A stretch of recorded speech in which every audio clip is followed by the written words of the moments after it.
En las aguas profundas y frías del mar Egeo, a unos 40 metros bajo la superficie, reposa un barco hundido desde hace más de 2 milenios. Sus maderas se han desintegrado casi por completo, pero aún se distinguen restos de su carga. Ánforas, estatuas, objetos de lujo y un artefacto que no debería existir en la época a la que pertenece. Corría el año 1900, cuando un grupo de pescadores de esponjas, procedentes de la isla de Simi, zarpó rumbo al norte de África para iniciar su temporada de trabajo. Una tormenta inesperada les obligó a buscar refugio en una pequeña isla rocosa, Anticitera, apenas un punto en el mapa entre Creta y el Peloponeso. Mientras esperaban que el mar se calmara, decidieron aprovechar para sumergirse y explorar el fondo marino. Allí, entre la penumbra y el vaivén de la corriente, vieron aparecer las sombras de un naufragio. El casco del barco estaba destrozado, pero su carga aún descansaba dispersa sobre la arena. Había ánforas con restos de vino y aceite, joyas, monedas y esculturas de bronce de tamaño natural.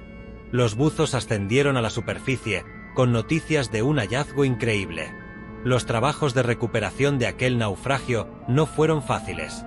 En aquella época, el buceo era una actividad peligrosa. Los pescadores de esponjas utilizaban pesados trajes de escafandra, conectados a la superficie por un tubo de aire, y cualquier fallo podía resultar fatal. La presión, a 40 metros de profundidad, era extrema, y los buzos solo podían permanecer unos pocos minutos, antes de volver a subir lentamente para evitar la enfermedad descompresiva. A pesar de las dificultades, realizaron decenas de inmersiones durante meses, extrayendo piezas cubiertas de algas y conchas, sin saber que entre ellas se escondía uno de los artefactos más enigmáticos de la historia. Con el tiempo, los arqueólogos determinarían que aquel navío databa de alrededor del año 70 a.C. en plena era helenística. Probablemente transportaba riquezas desde Asia Menor hacia Roma, con destino a las mansiones de la aristocracia romana. Pero entre todos los objetos recuperados, había uno que apenas llamó la atención: un bloque de bronce y madera, incrustado de conchas y corroído por siglos bajo el agua. Lo que nadie podía imaginar era que ese fragmento oxidado se convertiría en el centro de uno de los mayores enigmas arqueológicos del siglo XX. El extraño bloque fue enviado al Museo Arqueológico Nacional de Atenas, junto con el resto de los objetos recuperados. Durante meses, permaneció olvidado en un almacén, hasta que en 1902 el arqueólogo griego Valerios Stais se fijó en él. Al limpiarlo parcialmente, descubrió que en su interior había engranajes con dientes perfectamente tallados. El hallazgo no tenía precedentes. En aquel momento, los historiadores creían que engranajes de precisión como esos solo habían aparecido en la Europa medieval más de 1000 años después.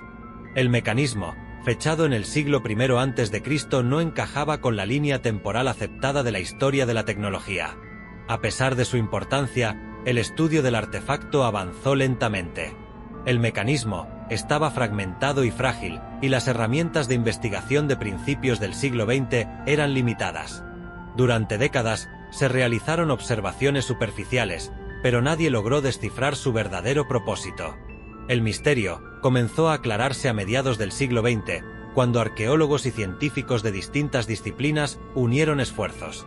Pero el gran salto se dio en 2005, cuando un equipo internacional utilizó escáneres de rayos X y fotografía avanzada para analizar el interior sin dañarlo. Estos estudios revelaron no solo engranajes ocultos, sino también inscripciones microscópicas que funcionaban como una especie de manual de uso grabado en metal. El mecanismo de Anticitera estaba compuesto por al menos 30 engranajes de bronce perfectamente tallados, alojados en una caja de madera del tamaño aproximado de un libro grande. En la parte frontal se encontraban 2 escalas circulares. Una representaba el calendario solar y otra el ciclo lunar, mostrando incluso las fases de la luna con sorprendente precisión.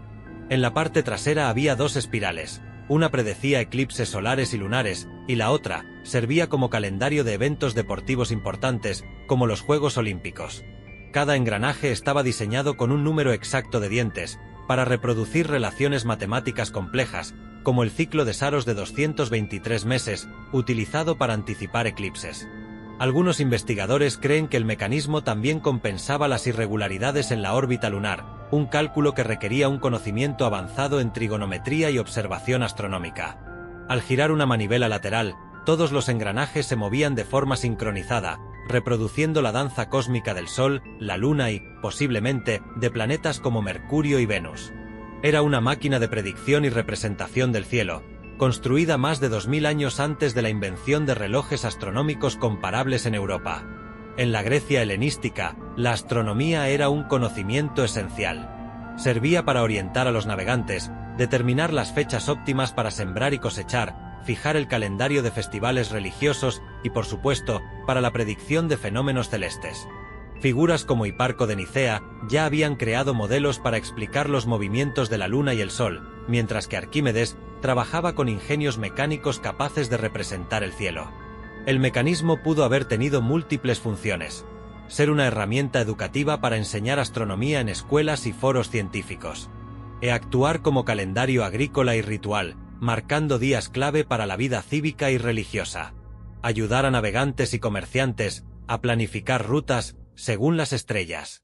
Predecir eclipses, que en la antigüedad se consideraban presagios con repercusiones políticas y sociales. Teoría oficial. La mayoría de los arqueólogos coinciden que el mecanismo fue construido en Rodas, un centro de investigación astronómica y de ingeniería en el siglo I a.C. Su diseño podría haberse basado en las teorías de Hiparco y en los conocimientos transmitidos por la Escuela de Alejandría. Según esta hipótesis, el mecanismo de Anticitera era el resultado de una tradición científica sólida, que simplemente no ha dejado más evidencias materiales. Teoría alternativa plausible. Otros investigadores creen que no fue un artefacto único. Sostienen que debió existir toda una serie de mecanismos similares, empleados por astrónomos y navegantes, pero que se perdieron debido a la fragilidad de sus materiales y a los desastres que asolaron el Mediterráneo en la antigüedad. Si esta teoría es cierta, el hallazgo de Anticitera sería apenas la punta visible de un iceberg tecnológico desaparecido. Teoría especulativa. Algunos expertos van más allá y sugieren que el conocimiento necesario para fabricar el mecanismo podría provenir de civilizaciones anteriores hoy olvidadas.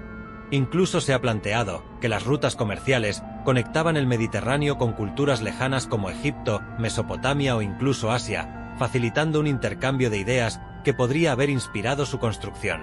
Aunque esta teoría carece de pruebas concretas, alimenta el aura de misterio que rodea al artefacto. Hoy, más de un siglo después de su recuperación, hemos logrado reconstruir gran parte de su funcionamiento, gracias a tecnología puntera, como la tomografía computarizada y el modelado 3D. Aún así, siguen faltando piezas, y muchas de las inscripciones originales están incompletas o ilegibles. No sabemos si el mecanismo de Anticitera fue una creación aislada, o si en algún lugar aún descansan otros dispositivos esperando ser hallados. Quizá, bajo la arena de una playa remota, o en el silencio de otro naufragio, nos espere un segundo mecanismo. Uno que, al igual que este, nos obligue a replantearnos lo que sabemos sobre el ingenio humano y el verdadero alcance de la ciencia en la antigüedad.